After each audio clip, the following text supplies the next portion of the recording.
Hello दोस्तों, सिटीजी career institute के online platform पर आपका स्वागत है।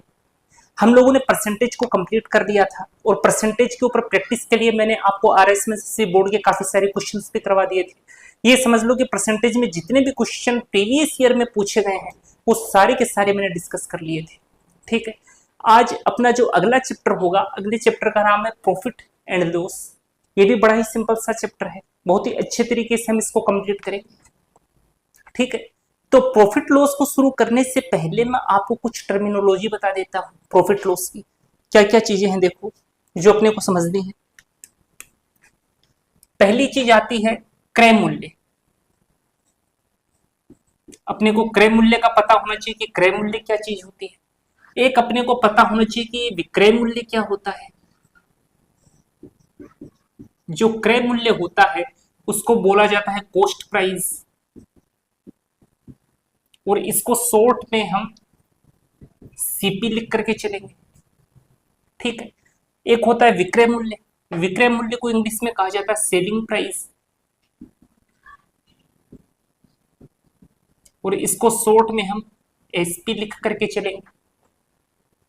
ठीक है, एक होता है अंकित मूल्य। अंकित मूल्य इसको कहा जाता है मार्किंग प्राइस। मार्किंग प्राइस या फिर एमआरपी। एमआरपी भी लिखते हैं। एमआरपी की फुल फॉर्म क्या होती है? Maximum retail price. ठीक है, तो ये तीन चीजें हैं जो अपने को पता होनी चाहिए प्रॉफिट एंड लॉस को डिस्कस करने से पहले। देखो, क्रय मूल्य, तो क्रय मूल्य क्या होता है? जिस मूल्य पर वस्तु को खरीदा जाता है उसको कहा जाता है क्रय मूल्य। शॉर्ट में सीपी लिख करके चलेंगे। एक होता है विक्रय मूल्य। विक्रय मूल्य को शॉर्ट में एसपी लिखेंगे। विक्रय मूल्य कौन सा मूल्य होता है? विक्रय मूल्य वो मूल्य होता है जिसके ऊपर हम किसी वस्तु को बेचते हैं, उसको कहा जाता है विक्रय मूल्य। एक होता है अंकित मूल्य। ये अंकित मूल्य क्या होता है? किसी वस्तु के ऊपर लिखा हुआ जो मूल्य होता है वो होता है अंकित मूल्य। जैसे हम लोग दुकान पर कोई चीज लेने के लिए जाते हैं तो उसमें आप गौर करना, उस पे एमआरपी लिखी हुई होती है, तो वो एमआरपी क्या होती है? वो एमआरपी ही अंकित मूल्य होता है। ठीक है, अब इसको थोड़ा सा मैं एग्जांपल लेकर के समझाता हूं, देखना।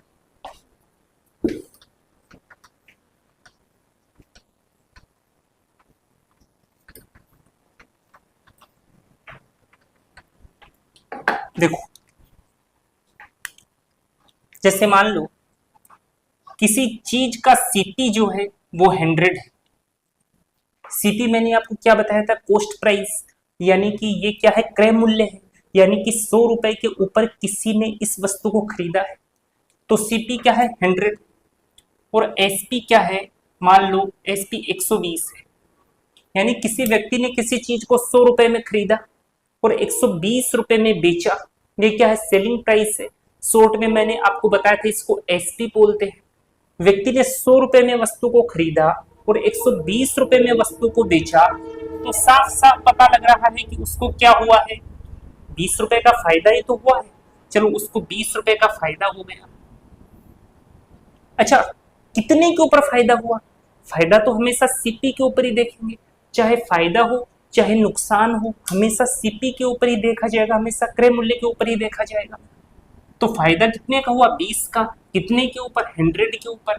और चूंकि परसेंटेज में निकालना होगा तो 100 से मल्टीप्लाई कर देंगे तो 100 से 100 कट जाएगा और हम कह देंगे कि इसको तो 20% का क्या हो गया? प्रॉफिट हो गया। ठीक बात है ना? ठीक, यानी कि यहां से एक चीज अपने को समझ में आनी चाहिए कि चाहे बात फायदे की करे चाहे बात नुकसान की करे, हमेशा क्रय मूल्य के रिस्पेक्ट में ही देखा जाता है। ठीक है ना? चाहे फायदा हो चाहे नुकसान हो, चाहे प्रॉफिट हो चाहे लॉस हो, हमेशा हम किसके रिस्पेक्ट में देखेंगे? सीपी के रिस्पेक्ट में देखेंगे। दूसरी चीज देखो, एक मैं आपको मार्किंग प्राइस समझाता हूं। मान लो किसी चीज की मार्किंग प्राइस 120 है, यानी कोई वस्तु है उसके ऊपर लिखा हुआ है कि 120 रुपए की है, और हमने दुकानदार से कहा कि यार कुछ डिस्काउंट दे दे, कुछ छूट दे दे, तो उसने कहा चलो जी मैं आपके 20 रुपए छोड़ देता हूं।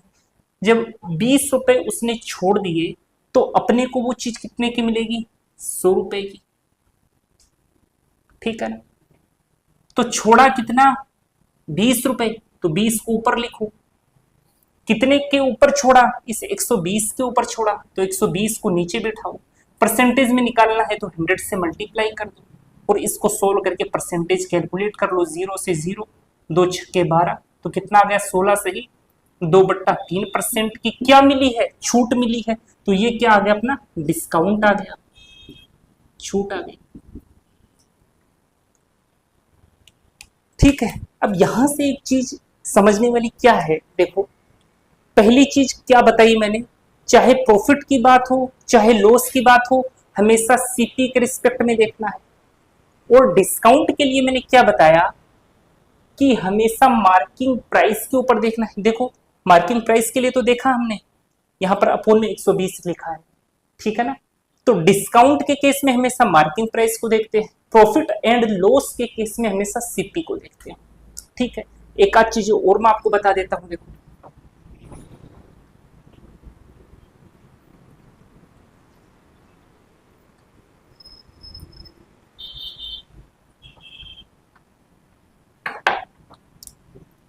जैसे प्रॉफिट परसेंटेज क्या होगा, वो होता है प्रॉफिट अपॉन सीपी, शॉर्ट में लिख देता हूं, और परसेंटेज में निकालना है तो 100 से मल्टीप्लाई कर देंगे। ऐसे ही लॉस परसेंटेज देखो क्या होगा, ऊपर आएगा loss upon cost price into 100, ठीक है। ऐसे ही अगर डिस्काउंट परसेंटेज की बात करूं, तो डिस्काउंट परसेंटेज क्या होगा, तो ऊपर आ जाएगा डिस्काउंट, ये कितने का डिस्काउंट मिला, अपॉन नीचे आ जाएगा मार्किंग प्राइस, शॉर्ट में एमपी लिख देता हूं, परसेंटेज में कैलकुलेट करने के लिए 100 से मल्टीप्लाई कर दिया। और एक चीज देखो, मैं यहां पर एक बार प्रॉफिट की और एक बार लॉस की बात करके भी दो चीजें लिखूंगा। तो अपने को फायदा कब होता है, प्रॉफिट कब होता है, जब हम कोई चीज खरीदते हैं और उतने से ज्यादा प्राइस पर यदि हम चीज को बेच देंगे तो हमें क्या हो जाएगा, प्रॉफिट हो जाएगा। यानी कि प्रॉफिट वाले केस में हमेशा जो सेलिंग प्राइस है वो हमेशा कॉस्ट प्राइस से ज्यादा होती है, तभी तो फायदा होगा। मैंने क्या बोला, प्रॉफिट वाले केस में हमेशा सेलिंग प्राइस जो होगी वो हमेशा कॉस्ट प्राइस से ज्यादा होगी, और एसपी और सीपी का जो डिफरेंस होगा वही तो प्रॉफिट होगा। तो यहां से मैं साफ साफ लिख सकता हूं कि प्रॉफिट जो होता है वो एसपी और सीपी का डिफरेंस होता है, ठीक है। एसपी यहां बड़ा है और सीपी यहां छोटा है, बड़े में से छोटे को घटाए तो प्रॉफिट हो गया। तो ऐसे ही यदि मैं लॉस की बात करूं तो लॉस कब होगा अपने को, जब हमने जितने पर किसी चीज को खरीदा और उससे कम में बेचा, यानी कि हमें क्या हो जाएगा, लॉस हो जाएगा। यानी कि लॉस वाले केस में जो सीपी होगा वो तो होगा बड़ा और जो एसपी होगा वो होगा छोटा। तो ये सारी की सारी चीजें अपने को दिमाग में रखनी है, इन्हीं के ऊपर सारी की सारी क्वेश्चंस होंगे, ठीक है। चलो कोई भी क्वेश्चन बोर्ड पर आएगा तो उससे पहले अपने को खुद को ट्राई करना है, ठीक है ना। एक बार खुद से जरूर ट्राई करो क्वेश्चन को, तभी आपकी क्वेश्चन से अंडरस्टैंडिंग और बेटर हो पाएगी, ठीक है। उसके बाद में आपको सॉल्यूशन देखना है। ये मैं हर लेक्चर में कहता हूं और आगे भी कहता रहूंगा, ताकि आपकी हैबिट में ऐसा आए कि क्वेश्चन आने से पहले, जैसे ही आपके सामने क्वेश्चन आए तो आप पहले खुद से ट्राई करो उसको। जितना टाइम क्वेश्चन को दोगे उतनी अंडरस्टैंडिंग मैथमेटिक्स के अंदर आपकी अच्छी होने वाली है, ठीक है। चलो क्वेश्चन नंबर फर्स्ट आएगा, खुद से ट्राई जरूर करना और आराम से करना, कोई हड़बड़ाहट मत करना। जो भी कैलकुलेशंस हो उन्हें बहुत धीरे धीरे करना, ताकि एक ही बार में आप क्वेश्चन का आंसर कर सको, ठीक है। तो क्वेश्चन नंबर फर्स्ट देखना, बहुत ही बेसिक सा सवाल है। देखो उम्मीद करता हूं आपने पहले खुद से ट्राई किया होगा। देखो यदि किसी वस्तु का सीपी 1800 रुपए है, यानी कि अपने को ये दे दिया गया कि उस वस्तु का सीपी क्या है, 1800 है, इतने पर वो वस्तु खरीदी गई है। चलिए, तो 25% के लाभ पर बेचने पर वस्तु का एसपी क्या होगा? देखो, काफी सारे तरीके हैं क्वेश्चन को करने के। जो बेसिक तरीका होता है जो हम लोग करते हैं वो यही तो करेंगे। देखो, सीपी 1800 दे रखा है, 25% के लाभ पर बेचने पर, 25% के लाभ पर बेचे, यानी कि ये जो रेट है इसका 25% निकालो, उसको इसमें ऐड करो तो एसपी आ जाएगा। यही अपने को करना है। देखो, 25% के लाभ पर बेचने पर वस्तु का एसपी क्या होगा, तो निकालो इसका 25%। तो देखो, मुझे पता है 1800 का आधा करूंगा तो कितना आ जाएगा, 900 आ जाएगा। तो 900 तो 1800 का 50% होगा। उस 900 का मैं आधा करूंगा तो 1800 का क्या आ जाएगा, 25% आ जाएगा। तो 900 का आधा तो 450 होता है।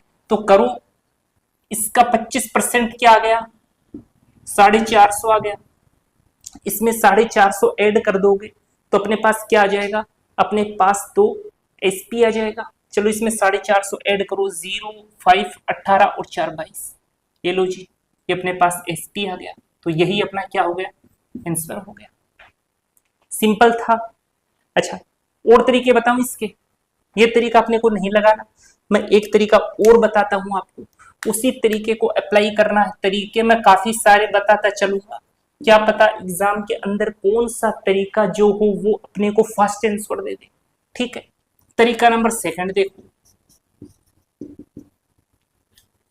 किसी वस्तु का सीपी 1800 रुपए हो तो 25% के लाभ पर बेचने पर वस्तु का एसपी क्या होगा? देखो, 25% तो अपने को पता है, या फिर फ्रैक्शन यूज नहीं करूंगा मैं, एक बार डायरेक्ट आपको ऐसे ही बताता हूं। देखो, आप एक चीज बताओ, मैंने परसेंटेज में आपको एक चीज बताई थी कि दी गई चीज को तो नीचे रखते हैं और जो चीज पूछी गई है वो उसको ऊपर रखते हैं। तो आप कभी एग्जाम में कंफ्यूज ना हो जाओ कि यार दी गई चीज को नीचे रखते हैं या पूछी गई चीज को नीचे रखते हैं, कौन सी चीज नीचे रखते हैं। तो इसके लिए मैं याद रखने का एक बहुत ही अच्छा सा तरीका बताता हूँ। देखो, मान लो कोई चोर है, उस चोर को पुलिस वाला पकड़ के लाया, पुलिस वाले ने जेल के अंदर चोर को डाला और उससे पूछा, बता तेरे साथियों के नाम बता। तो चोर बताएगा क्या? इतने इजीली तो नहीं बताएगा, चोर है वो, इतना इजीली कैसे बता देगा। इंस्पेक्टर ने पूछा, बता तेरे साथियों के नाम बता। तो कहता, नहीं नहीं नहीं नहीं, मुझे नहीं पता, मेरे कोई साथी नहीं है, मैं तो अकेला ही हूँ। कुछ ऐसे नाटक करेगा वो। तो पुलिस वाले को तो पता है पूरा गैंग में हूँ, गैंग होगा इसका पूरा। तो पुलिस वाले ने क्या किया, खींच के घुसा जो है चोर के पेट में मारा, और जैसे ही चोर के पेट में घुसा पड़ा, उसने यहां से जो चीज पूछी गई थी वो बतानी शुरू कर दी। यानी दी किधर, पेट में, और जो पूछा गया वो किधर से बोला, ऊपर से। दिया गया नीचे, पूछा गया ऊपर, दिया गया नीचे, पूछा गया ऊपर। ये एग्जाम्पल याद रखना, कभी नहीं भूलोगे, ठीक है ना। तो जो भी चीज अपने को इस प्रकार के क्वेश्चंस में दी जाए तो उसको तो रखना है नीचे, और जो चीज पूछी जाए उसको रखना है ऊपर। ठीक है, समझ में आया होगा। देखो, उसने अपने को क्या दिया, सीपी दिया, कितना दिया, सीपी 1800 रुपए। तो आपको सीपी हमेशा 100 मान के चलना है कि सीपी तो कितना है जी, अपना 100 है। ठीक है, तो 25% के लाभ पर बेचा है, यानी खरीदा कितने का, 100 का, और बेच कितने का रहा है, 125 रुपए का। तभी तो 25% का प्रॉफिट होगा। चलिए जी, 125 में बेच दिया। अब इसकी वैल्यू तो अपने को दी गई है, सीपी 1800 रुपए बोला है ना 1800, तो इधर 1800 को लिखो इनटू।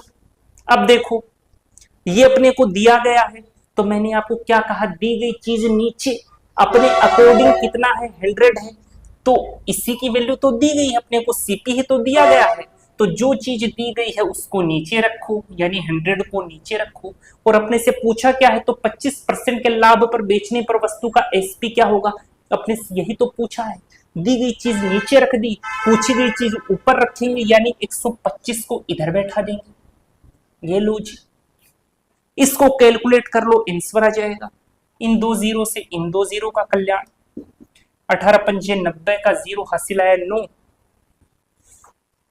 हाँ, 18 दूनी 36, 36 और 9 कितना हो जाएगा अपने पास, 45 का 5 हासिल आए 4, 18 कम 18, 18 और 4 22, इतना आ जाएगा जी 2250। देखो इतना ही आया था, है ना।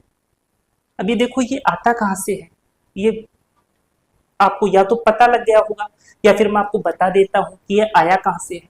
इसके लिए आप मेथड नंबर 3 देखो, सबसे बेस्ट मेथड ये वाला होता है, फटाक से आंसर देता अपने को निकाल कर। देखो एक मेथड और बता देता हूं, इस लाइन को एक बार मैं यहीं लिख के रखूंगा, हटाऊंगा नहीं। देखो मैंने क्या कहा कि सीपी क्या माना मैंने 100 और एसपी कितना है अपने पास 125, है ना। अब अपने अकॉर्डिंग तो सीपी 100 है, लेकिन उसने क्या बोला यार 100 थोड़ी है, पागल बना रहा है तू, 1800 है अपना सीपी, तो यानी कि ये 100 जो है कहीं ना कहीं किसके इक्वल है, 1800 के। तो 1800 के बराबर कौन है जी अपना 100। और मैंने आपको परसेंटेज में भी बताया था, जो चीज पूछी जाती है उससे मल्टीप्लाई करते हैं। यहां से अपने यहां पर अपने को क्या पूछा गया, एसपी पूछा गया, तो कर दो ना जी एसपी से मल्टीप्लाई 125। वही काम तो मैंने यहां पर किया था, यहां पर वही काम तो किया था। अब आपको पता लग गया होगा ये मैंने डायरेक्ट कैसे लिखा, यहां से आया डायरेक्ट, इसको कैलकुलेट करोगे तो देख लो वो का वो आएगा, 18 को 125 से मल्टीप्लाई करना है, यानी कि यहां से भी कितना आ जाएगा 2250, ये अपना आंसर है, ठीक है ना। जितने पॉसिबल वेज होंगे मैं ट्राई करूंगा कि आपको बताऊं, लेकिन जो सबसे बेस्ट तरीका होगा वो मैं आपको बताते हुए चलूंगा कि सबसे बेस्ट तरीका है इस क्वेश्चन को करने का, और आपको वही तरीका एग्जाम में फॉलो भी करना है, ठीक है। अगला क्वेश्चन देखना, ठीक वैसा का वैसा क्वेश्चन है। वैसे ही क्वेश्चन मैंने इसलिए लिया क्योंकि कई बार स्टूडेंट्स क्या सोचते हैं कि पीछे वाला समझ में आ गया, अगर ऐसा का ही ऐसा एक और मिल जाए तो यार मैं देखूं मेरे समझ में आया कि नहीं आया, है ना, उतावलापन हो जाता है उसके। तो ठीक वैसे ही क्वेश्चन मैंने आपको यहां पर दिया है, इसको ट्राई करो। देखो यदि सीपी 1800 है, चलो जी सीपी कितना है अपने पास 1800, मैंने आपको क्या कहा था, दिया गया हो उसको तो नीचे बिठाओ, जो पूछा गया है उसको ऊपर बिठाओ। चलो मल्टीप्लाई का साइन लगाया, उसने क्या कहा, सीपी 1800 में 12% की हानि हो तो एसपी क्या होगा, यानी कि सीपी जब 1800 है तो उसको 12% की हानि होती है, तो उसी केस में एसपी पूछा है तो दिया क्या है सीपी, तो सीपी तो 100 मानते हैं, चलो नीचे बिठा दिया। पूछा क्या है एसपी, कितने परसेंट की हानि बोला, 12% की हानि, तो 100 से 12 को घटाया तो आया 88, ठीक है। सोल्व कर दो जी इसको, 0 कैंसिल, 18 अट्ठे तो 144 होता है, तो 4 हासिल आए 14, 18 अट्ठे 144 और 14 तो 158 हो जाएगा, तो ये अपना आंसर हो जाएगा, ठीक है। अगला क्वेश्चन देखना, इस क्वेश्चन को देखो, यहां पर मैंने जो लॉस है वो परसेंटेज में ले लिया और फ्रैक्शन की फॉर्मेट में दिया है, ठीक है ना। तो जिसने परसेंटेज अच्छे से किया है, जिनको फ्रैक्शंस इसके इक्विवेलेंट याद है वो इजीली कर लेंगे, अदरवाइज तो आप करते रहना जोड़बाजी, ठीक है ना। तो जो बंदे यहाँ पर डायरेक्ट प्रॉफिट लॉस देखने के लिए आए हैं, परसेंटेज में जिनको फ्रैक्शंस नहीं आते, वो पहले परसेंटेज देखें उसके बाद में ये वाला लेक्चर देखें, तभी आपके समझ में आएगा, ठीक है ना। ये सारे के सारे देखो मैं एक बार इसके इक्विवेलेंट जो भी परसेंटेज जो भी आपके फ्रैक्शन होते हैं वो रिवाइज करवाता हूँ। देखो जब अपने पास में 1/8 आया था तो मैंने बताया था कि 1/8 तो 12 से ही 1/2% के इक्विवेलेंट होता है, तो वहां पर मैंने एक चीज आपको बताई थी भाई 1/8 तो 12 से ही 1/2% होता है, तो वहां पर मैंने आपको क्या बताया था कि इसके साथ में आप 3 फ्रैक्शंस और ध्यान में रखना, वो बहुत इंपॉर्टेंट है, जगह जगह पर वो अपना मुंह लेकर के आपके सामने आ जाएंगे, और आपने अगर उनको पहले कभी देखा है तभी आप आइडेंटिफाई कर पाओगे, वरना पहचान नहीं पाओगे। देखो यहां पर मैंने बताया था एक तो आता है 3/8, ये अपने को ध्यान में रखना, एक मैंने आपको बताया था 5/8, ये अपने को ध्यान में रखना है, एक मैंने आपको बताया था 7/8, ये अपने को ध्यान में रखना है। तो ये कितना था अपना 37.5% था, ये अपना 62.5% था, और ये अपना 87.5% था। अब इसमें से देखो कौन से फ्रैक्शन को वो यहाँ पर यूज करना चाह रहा है। उसने लिखा 87 से ही 1/2%, यानी कि वो तो इसको यूज कर रहा है, यानी ये किसके इक्विवेलेंट है, 7/8 के इक्विवेलेंट है। तो देखो अब तो आपको हिंट मिल गई होगी, अब खुद से ट्राई करो, अगर पिछली बार नहीं हुआ तो अब इतनी हिंट से ट्राई करो, लेकिन ट्राई जरूर करना है। देखो ये किसके इक्विवेलेंट हो गया जी, अपना 7/8 के इक्विवेलेंट हो गया। अब मैंने आपको परसेंटेज में भी एक चीज बताई थी कि जो चीज यहां पर लिखी हुई होती है वो फ्रैक्शन में अंश को बताती है, यानी कि लॉस कितने का है जी, 7 का है, न्यूमरेटर को बताती है, अंश को बताती है, ठीक है। लॉस कितने का, 7 का, और ये क्या है अपना सीपी, क्योंकि लॉस और प्रॉफिट जो होता है वो तो किसके ऊपर देखते हैं, सीपी के ऊपर, ठीक है। तो सीपी कितना है अपना 8, एसपी कितना है जी अपना 8 में लाया, 7 का घाटा खाया, तो बेचेगा कितने में, 1 में ही तो बेचेगा, चलो जी 1 में बेच दिया, ठीक है। अब आगे देखो उसने क्या दिया अपने को, सीपी दिया, तो 1024 तो इधर लिख दिया, इनटू, तो मैंने क्या कहा, दिया गया नीचे और पूछा गया ऊपर, तो दिया गया क्या है 8, ये लो जी 8 लिख दिया, पूछा किसका, किसकी वैल्यू है 1 की, तो 1 से 1 को ऊपर बिठा दिया। चलो सोल्व कर देते हैं, काट देते हैं 8 से, 8 एकम 8 बच गया 2, 8 दूनी 16, 8 पंटा 64, यानी कितना आ गया अपने पास 128 रुपीज आ गया जी, ठीक है, समझ में आया होगा, ठीक है ना। अगला क्वेश्चन देखना, इस क्वेश्चन को ट्राई करो। क्वेश्चन क्या है, किसी वस्तु को 1800 रुपए में बेचने पर 20% लाभ होता है। यदि किसी वस्तु को 1800 रुपए में बेचा जाए तो 20% का प्रॉफिट होता है, तो उसे कितने रुपए में बेचें ताकि 15% की हानि हो। बहुत सिंपल क्वेश्चन है, देखो निपटा देते हैं। मान लिया सीपी कितना है जी अपना 100, उसने क्या कहा, किसी वस्तु को 1800 रुपए में बेचने पर 20% का लाभ होता है, तो एसपी कितना है अपना 120, तभी तो 100 से 120 में बेचा तो 20% का प्रॉफिट होएगा, ठीक है। तो उसे कितने रुपए में बेचे ताकि 15% की हानि हो, यानी ये तो SP1 हो गया, और एक SP2 भी तो उसने बताया कितना 85%, यानी इसकी वैल्यू उसने अपने से पूछी, यही तो बात हुई। उसने 2 SP तो दे रखे अपने को, देखो एक SP इधर से मिलेगा 120, और जब 100 से 15 घटाओगे तो 85, तो उसी ने यही चीज तो पूछी है, तो उसे कितने रुपए में बेचे ताकि 15% की हानि हो, यानी इतने में बेचेगा तो उससे 15% की हानि होगी, ठीक बात है। चलो क्या दिया, 1800 रुपए में बेचने पर, तो 1800 रुपए में बेच रहा है जी, 20% का क्या होता है, लाभ होता है।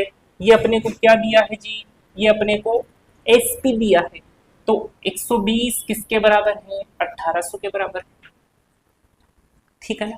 तो उसे कितने रुपए में बेचे ताकि 15% की हानि हो, इसकी वैल्यू पूछी है, तो जिसकी पूछी जाए उससे मल्टीप्लाई कर दो, लो जी सोल्व कर लो, 0 से 0 कट गया, 12 एकम 12, 12 पंजे 60,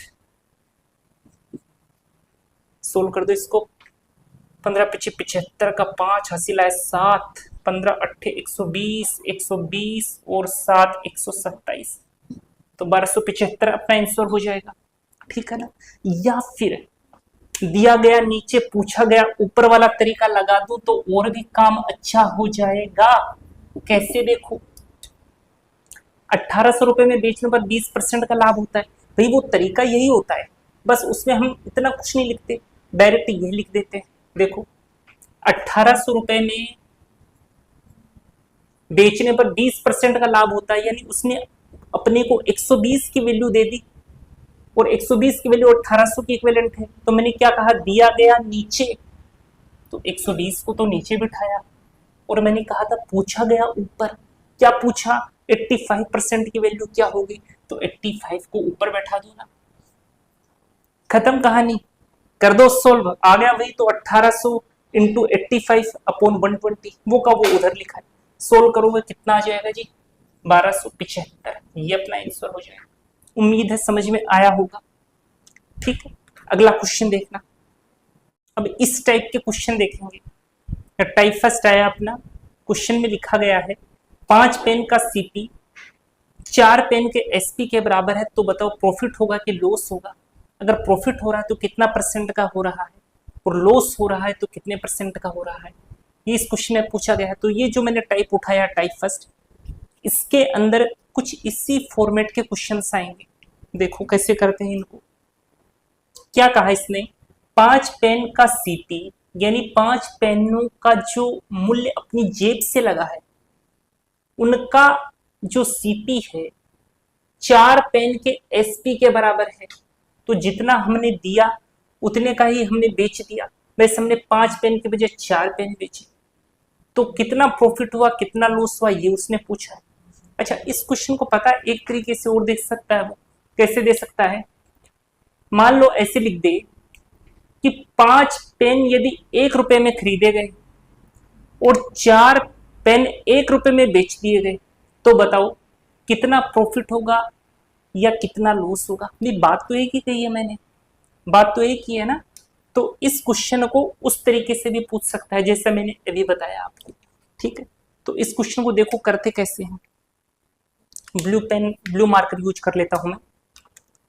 5 पेन का सीपी यानी 5 का सीपी, पेन नहीं लिखूंगा इतना बड़ा मैं, 4 पेन के एसपी के बराबर है। 4 का एसपी, इतना लिखना नहीं है एग्जाम में। एग्जाम में तो ये का फा नहीं लिखना, डायरेक्ट रेशियोज लिखने हैं अपने। देखो एसपी के बराबर है तो प्रॉफिट लॉस बताना है, तो ये का नहीं लिख रहा मैं, चलो ये मल्टीप्लाई में। ठीक है, सीपी और एसपी का रेशियो इधर से आ जाएगा, तो सीपी अपॉन एसपी कितना आएगा जी, 4/5। यानी कोई चीज जिससे वो 4 रुपए में लाया और 5 रुपए में बेच रहा है, कितने का प्रॉफिट हो रहा है, 1 का। चलो तो उसको क्या हो रहा है जी, प्रॉफिट हो रहा है। इसको भी क्या लिखूं, आपको आदत पड़ जाएगी ऐसे लिखने की, आदत ज्यादा लिखने की नहीं डालनी। 4 में लाया 5 में बेचा, कितना कमाया, 1 कमाया। कितने के ऊपर कमाया, 4 के ऊपर कमाया। परसेंटेज में निकालने के लिए 100 से मल्टीप्लाई किया, तो ये कितना आएगा जी, 25%। 25% का क्या हुआ उससे, 25% का उसको प्रॉफिट हो गया। इस प्रकार के क्वेश्चन को करने का यही तरीका रहेगा। ठीक है ना, अगला क्वेश्चन देखना। इस क्वेश्चन को ट्राई करो, जैसा पिछला क्वेश्चन था उसी के फॉर्मेट में इस क्वेश्चन को बनाने की कोशिश करो। अगर आपने उस फॉर्मेट में इस क्वेश्चन को क्रिएट कर दिया तो अपने आप सॉल्यूशन तक पहुंच जाओगे, आंसर दे दो। देखो 5 वस्तुएं बेचने पर एक दुकानदार को 5 वस्तुओं के एसपी के बराबर लाभ होता है। तो मैंने आपसे कहा था लाभ कब होगा, प्रॉफिट कब होता है। मैंने आपको बताया था प्रॉफिट तो तभी होगा जब एसपी बड़ा होता है और सीपी छोटा होता है। ठीक है ना, जब बेचा गया मूल्य खरीदे गए मूल्य से ज्यादा होता है तो प्रॉफिट होता है। तो मैंने क्या लिख दिया, प्रॉफिट बराबर एसपी माइनस सीपी। अब उसने कहा कितना प्रॉफिट होता है, वो देखो 5 वस्तुओं के एसपी के बराबर लाभ होता है। 5 वस्तुओं के एसपी के बराबर लाभ होता है, तो इस प्रॉफिट के अंदर मैं लिख देता हूं 5 का एसपी बोला है ना, तो 5 का एसपी के बराबर लाभ हो गया। ठीक है, 25 वस्तुएं बेचने पर, बेची कितनी वस्तुएं, 25 वस्तुएं, यानी कि 25 का एसपी। ठीक है, 25 वस्तुएं कब बेची, जब 25 वस्तुएं खरीदी तभी तो 25 वस्तुएं बेची, यानी सीपी कितना आ गया, 25 सीपी। 25 खरीदी तभी तो 25 बेची। प्रॉफिट कितने का हुआ, 5 वस्तुओं के एसपी के बराबर प्रॉफिट हो गया, लिखा गया क्वेश्चन में। ठीक है, बस इसको सोल्व कर लो तो अपने पिछले क्वेश्चन का जो फॉर्मेट था वैसा फॉर्मेट इधर बनेगा। चलो इसको मैं इधर लाया तो ये हो गया 25 सीपी बराबर, ये उधर जाएगा तो 25 में से 5 घटाओगे तो आएगा 20 एसपी। ठीक है, इसको सोल्व कर देते हैं, काट देते हैं इसको 5 से, 55 25, 5 चौके 20, तो Cp अपॉन Sp कितना आ गया अपने पास 4/5। ठीक है ना, 4 में खरीदा और 5 में बेचा, कितने का प्रॉफिट कमाया, 1 का प्रॉफिट कमाया। कितने के ऊपर कमाया, 4 के ऊपर कमाया, इंटू 100। इसको सोल्व करेंगे तो आएगा 25%, यानी उसको कितने का प्रॉफिट हुआ, उसको 25% का प्रॉफिट हुआ। देखो सिंपल था ना क्वेश्चन। ठीक है, अगला क्वेश्चन देखना, ये ठीक पिछले बार वाले क्वेश्चन के जैसा ही है। सेम क्वेश्चन मैंने इसलिए उठाया ताकि आप एक बार प्रैक्टिस कर लो इस क्वेश्चन की। ठीक है, इस टाइप के क्वेश्चन एग्जाम में बहुत आते हैं। देखो 45 पुस्तकें बेचने पर एक दुकानदार को 9 किताबों के सीपी के बराबर क्या होता है, नुकसान होता है। यानी उसको क्या होता है जी, उसको तो लॉस होता है। और मैंने बताया था लॉस वाले केस में सीपी हमेशा बड़ा होता है एसपी से। ठीक है, 9 किताबों के सीपी के बराबर नुकसान हुआ तो इधर लिख दिया 9 का सीपी बराबर 45 पुस्तकें बेचने पर, 45 पुस्तकें बेच रहा है। देखो इनका ध्यान रखना, 45 पुस्तकें बेच रहा है यानी 45 से खरीदी होगी, यानी 45 का सीपी, बेचा कितनी है 45 का एसपी। ठीक, बस इसको सोल्व करना है, आंसर अपने हाथ में आ जाएगा। चलो 45 एसपी इधर आया तो ये हो गया 45 एसपी इक्वल टू 45 से 9 सीपी माइनस करोगे तो आ जाएगा 36 सीपी। तो एसपी अपॉन सीपी कितना आएगा अपने पास, 9 से काट देता हूँ, 9 चौक 36, 9 पंजे 45, तो 4/5 आ गया। ठीक है ना, एसपी और सीपी का रेशियो आ गया अपने पास 4/5। चलो अब देख लो, खरीदा कितने की, 5 की, बेच कितने में रहा है 4 में, कितने का नुकसान हो रहा है जी 1 का। कितने के ऊपर नुकसान हो रहा है, 5 के ऊपर ही तो हो रहा है, तो 5 इंटू कितना आ गया 20%, यानी उसको 20% का क्या हो रहा है, लॉस हो रहा है। ठीक है ना, अगला क्वेश्चन देखो, इस क्वेश्चन को ट्राई करो। आज का सबसे सिंपल क्वेश्चन ये है, इसमें एग्जामिनर ने पूरी कोशिश की है पागल बनाने की, लेकिन आप पागल मत बनना, बहुत सिंपल क्वेश्चन, ट्राई करो। देखो किसी वस्तु के एसपी का 4% उसके सीपी के 5% के बराबर है। ठीक है, पुनः एसपी का 20% उसके सीपी के 22% से 120 रुपए अधिक है, तो सीपी व एसपी का अनुपात क्या होगा। अरे सीपी व एसपी का अनुपात निकालने के लिए इसको देने की जरूरत क्या है, वो तो हम इस स्टेटमेंट से ही निकाल देंगे। नहीं निकाल देंगे क्या, फिर आगे वाले स्टेटमेंट को उसने काय को दिया, पागल बनाने को दिया है। देखो पुनः एसपी का 20% उसके सीपी के 22% से 120 रुपए दिख रहा है, काय को देखना है यार, देखो ना ऊपर वाला। किसी वस्तु के एसपी का 4%, चलो जी एसपी का 4% बराबर है सीपी के 5% के, सीपी के 5% के, परसेंटेज से परसेंटेज को गोली मार दी मैंने, तो एसपी अपॉन सीपी कितना आएगा जी 5/4। ये लो आंसर आ गया, जरूरत ही नहीं थी अगले स्टेटमेंट की, केवल उलझाने के लिए दे दिया उसने। ठीक है, अगला क्वेश्चन देखो, इस क्वेश्चन को ट्राई करो, कुछ नहीं है, बड़ा ही सिंपल सा क्वेश्चन, उसी फॉर्मेट में इसको कन्वर्ट करने की कोशिश करो जैसा अब तक हम लोग करते आए, ट्राई जरूर करना है, डायरेक्ट सॉल्यूशन नहीं देखना। देखो 18 नींबू को 360 रुपए में बेचने पर 6 नींबू के क्रय मूल्य के बराबर लाभ होता है। क्या बोला, 6 नींबू के क्रय मूल्य के बराबर क्या होता है, लाभ होता है। तो प्रॉफिट तो कब होता है, जब एसपी जो है वो ज्यादा होता है सीपी से, तो प्रॉफिट हो जाता है। कितना प्रॉफिट बोला उसने, 6 नींबू के क्रय मूल्य के बराबर प्रॉफिट होता है। प्रॉफिट कितना होता है, 6 नींबू के क्रय मूल्य के बराबर, यानी 6 का सीपी जो है वो बराबर है किसके, 18 नींबू को 360 रुपए में बेचने पर, 18 नींबू को बेच रहा है, यानी कि 18 का, देखो बेचने पर 18 का एसपी, 18 नींबू बेच रहा है। कब 18 नींबू बेचेगा, जब खरीदे भी 18 नींबू होंगे, यानी यहां पर 18 का सीपी बैठा दो। ठीक है, सोल्व कर लो, उस फॉर्मेट में आ जाएगा। इधर मैं 18 को लेकर आया तो 18 और 6 तो 24 हो गया जी, बराबर 18 एसपी। अब क्वेश्चन को देखो, यहां पर ये क्या है, 18 नींबुओं का विक्रय मूल्य है।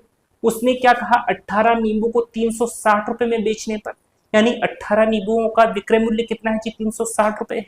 तो इस 18 एसपी की जगह पर 360 रुपए रख दो, चलो रख देता हूं, यानी कि 24 सीपी जो है वो बराबर आ जाएगा 360 रुपए के। क्या पूछा उसने, तो एक नींबू का सीपी क्या होगा, एक नींबू का क्रय मूल्य पूछा है उसने। तो यहां से देखो एक सीपी का निकालो, 360 बटा 24 कर दो, 24 से कैंसिल करता हूं, 24 से कम 24, पीछे बच गया 12 और 24 पंजे होता है जी 120, यानी कि एक नींबू का क्रय मूल्य कितना हो गया, 15 रुपए। एक नींबू 15 रुपए का आ रहा है, बड़ा महंगा आ रहा है यार एक नींबू तो। ठीक है, देखो सिंपल था ना क्वेश्चन। तो इस प्रकार से इस टाइप में जितने भी प्रकार के क्वेश्चन पूछे जा सकते हैं घुमा फिरा के, वो मैंने आपके साथ डिस्कस किए। अब मैं टाइप सेकंड लेता हूं, और टाइप सेकंड थोड़ा तो मैं आज स्टार्ट कर देता हूं, बाकी जो पोर्शन टाइप सेकंड का बचेगा वो हम कल डिस्कस कर लेंगे। ठीक है, तो टाइप सेकंड देखते हैं कि टाइप सेकंड में वो किस किस प्रकार के क्वेश्चन अपने सामने रख देता है। देखो इस क्वेश्चन को देखो, ये टाइप सेकंड का फर्स्ट क्वेश्चन है। टाइप सेकंड में जितने टाइप के क्वेश्चन पूछे जा सकते हैं वो सारी के सारे मैं डिस्कस करूंगा। क्वेश्चन क्या है कि एक दुकानदार अपने वस्तु को 12% के लाभ पर बेच देता है। यदि वह 18 रुपए अधिक पर बेचता तो उसे 18% का लाभ होता, तो वस्तु का सीपी क्या होगा, सीपी यानी कि क्रय मूल्य पूछा है, उसने कितने का खरीदा वो पूछा है। देखो मान लिया कि जो सीपी है वो तो 100 है, मैंने कहा था सीपी को 100 ही मानना है। अब उसने क्या कहा, देखो एक दुकानदार अपनी वस्तु को 12% के लाभ पर बेच देता है, खरीदा कितने का है, 100 का, 12% के लाभ पर बेचेगा तो कितने का बेचेगा, 112 का, ये तो उसका एसपी है ना। ठीक है, यदि वह 18 रुपए अधिक पर बेचता, उसने क्या कहा, यदि वो 112 रुपए में ना बेच करके 18 रुपए अधिक में बेचता, चलो अगर वो 18 रुपए अधिक में बेचता, आगे उसने क्या कहा, 18 रुपए अधिक पर बेचता तो उससे 18% का लाभ होता, यानी कि एसपी, इसको मैं SP1 बोल देता हूं, इसको SP2 बोल देता हूं। अगर उसने 18 रुपए अधिक में बेचा होता तो उससे 18% का लाभ होता। देखो खरीदा 100 में, बेच 118 में रहा है, तो हो रहा है ना उसको 18% का लाभ, ऐसा उसने स्टेटमेंट में बोला। ठीक है, अब अपने अकॉर्डिंग तो 112 से 118 में जाने के लिए उसको 6 आगे जाना पड़ेगा, है ना, लेकिन उसके अकॉर्डिंग तो 18 आगे जाना पड़ेगा, यानी 18 कहीं ना कहीं किसके बराबर है, 6 के। तो 18 जो है वो बराबर है 6 की। पूछा क्या है उसने, तो वस्तु का सीपी क्या होगा, यानी उसने अपने को 100 की वैल्यू पूछी है, और जिसकी वैल्यू पूछी जाती है उससे मल्टीप्लाई कर देते हैं, तो कर दो ना मल्टीप्लाई 100 से, चलो 100 से मल्टीप्लाई कर दिया, कटने वाली चीज काट तो 6 × 18 तो क्या आ गया 300, यानी उसने 300 रुपए में खरीदा था, तो वस्तु का सीपी क्या होगा, वस्तु का सीपी 300 रुपए हो जाएगा। बहुत ही सिंपल सा क्वेश्चन है, ठीक है ना। ठीक है, अगला क्वेश्चन देखो, ये ठीक वैसा का वैसा क्वेश्चन है। तो जैसे मैंने अभी आपको बताया था उसी मेथड को अप्लाई करो आप और आंसर तक पहुंचो। देखो एक साइकिल 16% लाभ पर बेची जाती है, यदि यह 35 रुपए अधिक में बेची जाती तो 20% का लाभ होता, साइकिल का सीपी क्या है, वैसा ही क्वेश्चन है। देखो इस प्रकार के क्वेश्चन को आइडेंटिफाई करने का तरीका क्या होता है कि यहाँ पर ऐसे लिखा हुआ मिलेगा 35 रुपए अधिक में या 35 रुपए कम में, अधिक की जगह कहीं कम लिख करके देगा या फिर कम की जगह कहीं अधिक लिख करके देगा, तो आप समझ जाना कि उसी प्रकार का क्वेश्चन है, टाइप सेकंड टाइप का क्वेश्चन है ना। तो इसको करने का भी देखो मैं आपको एक शॉर्ट तरीका भी बताऊंगा, लेकिन वो शॉर्ट तरीका जो है ना वो इस मेथड से ही निकाला गया है, इसलिए मैं आपको मेथड बताऊंगा उसके बाद में शॉर्ट तरीका बताऊंगा, इतना लिखेंगे थोड़ी एग्जाम में। देखो मान लिया कि जो सीपी है अपना, सीपी तो 100 है जी, ठीक है, एक साइकिल 16% लाभ पर बेची जाती है, यानी कि SP1 जो है वो तो 116 है, यदि यह 35 रुपए अधिक में बेची जाती, इतने में ना बेच करके यदि 35 रुपए अधिक में बेचता, तो उसने क्या कहा, तो 20% का लाभ होता, तो 20% का लाभ होता जी उसको, तो ये 120 हो जाता, यानी ये SP2 हो गया। ठीक है ना, ये कहानी SP1 की, ये कहानी SP2 की। ठीक बात है। यदि इतने में ना बेच करके इतने में बेचता तो उसको 20% का प्रॉफिट हो जाता। उसने क्या कहा, 116 से 120 35 रुपए ज्यादा है, लेकिन 35 रुपए ज्यादा थोड़ी, अपने अकॉर्डिंग तो ये 4 ज्यादा है। ठीक है ना, तो 35 कहीं ना कहीं किसके बराबर है, 4 के, तो 35 को बराबर रख दो जी 4 के। पूछा क्या है, तो साइकिल का सीपी क्या होगा, सीपी तो 100 है, जो पूछा उससे मल्टीप्लाई कर दो। ये लो जी, 25 चौके 100, 25 पंजे 125 का 5 हासिल आया 12, 25 थी 75 और 75 और 12 तो 87 हो गया, 875 अपना आंसर हो गया। ठीक है, अब देखो एग्जाम में जब कभी भी इस टाइप का क्वेश्चन आए तो ये वाली जो लाइन है वो अपने को अवॉइड करनी है, ये वाली लाइन अपने को बिल्कुल नहीं लिखनी, अपने को डायरेक्ट ये वाली लाइन लिखनी है। अब देखो इस लाइन को लिखने का तरीका क्या है वो ध्यान में रखना। यहां पर पता है क्या लिखा जाता है, यहां पर जो दो एसपी आते हैं ना, ये पहला एसपी ये दूसरा एसपी, इन दोनों का अंतर यहां लिखा जाता है। तो आपको डायरेक्ट क्या करना है, मन ही मन में क्या करना है, देखो एक साइकिल 16% लाभ पर बेचेगी, पहले तो ये देखना है क्या अधिक और कम वाला क्वेश्चन तो नहीं है। यदि ये 35 रुपए अधिक में बेची जाती है या फिर 35 रुपए कम में बेची जाती है, ऐसा जैसे ही क्वेश्चन में स्टेटमेंट आपने देखा तो आपके माइंड में एक चीज आनी चाहिए कि यार ये तो टाइप सेकंड वाला क्वेश्चन है ना, तो इतना नहीं लिखना। एसपी देखो 16% लाभ पर, यानी कि दिमाग में आ गया 116। ठीक है, और यहां पर पूछा 20% लाभ होता है, यहां पर एक और लाभ वाला पोर्शन दे दिया अपने को, तो यहाँ 116 यहाँ 120, अंतर कितने का है, 4 का, तो उस 4 को तो हर में बिठा दो। मैं आपको डायरेक्ट ये स्टेप लिखना बता रहा हूं। ठीक है, अब फिर जो अधिक या कम की बात जितने रुपए के लिए बोला है उसको ऊपर बिठा दो, ये लो जी बिठा दिया। उसके बाद पूछा क्या, सीपी, तो सीपी को तो हम लोग 100 मानते हैं, तो जो पूछा उससे मल्टीप्लाई कर दो, 100 से मल्टीप्लाई कर दो। ठीक है ना, डायरेक्ट आ गई ना ये वाली स्टेप। तो इतना भाग अपने को लिखने की कोई जरूरत नहीं है, ये केवल और केवल टाइम वेस्ट करना है, लिखने के कोई मार्क्स नहीं मिलते, सही आंसर देने के नंबर मिलते हैं। ठीक है, तो डायरेक्ट यही स्टेप अपने को लिखनी है आपसे। ठीक, उम्मीद करता हूं आज की क्लास आपको बहुत पसंद आई होगी। यदि पसंद आई है तो आज के इस वीडियो को लाइक जरूर करें, चैनल पर यदि नए हैं तो चैनल को सब्सक्राइब जरूर करें। इस टाइप सेकंड को हम कल कंटिन्यू करेंगे, तो अपनी अगली जो क्लास होगी वो शायद कल होगी, तो कल मैं इस क्लास को आगे कंटिन्यू करूंगा। ठीक है, तो मिलते हैं अगली क्लास में, तब तक के लिए धन्यवाद।